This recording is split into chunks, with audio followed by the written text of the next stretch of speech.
nag-message lang po sa akin noon. And then, siguro bank account yun dahil um, para matago yung personal nila na true identity. Nakita ko yung picture ko na nag-upload ako ng picture at ineditan nila ng masasamang edit.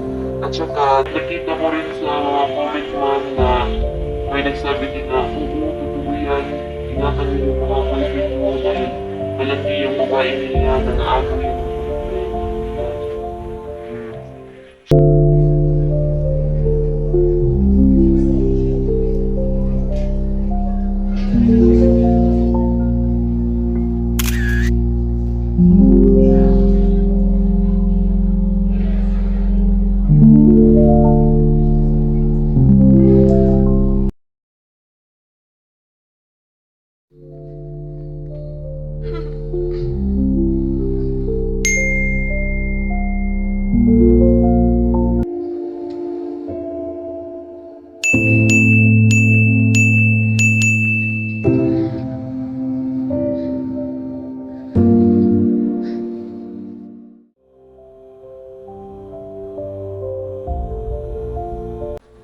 sa panahon yung unti-unti ko na mawala yung confidence ko.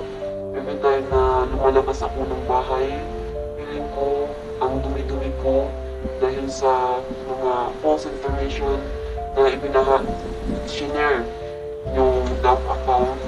At na-depress o na-stress din ako noon ng mga araw na ito.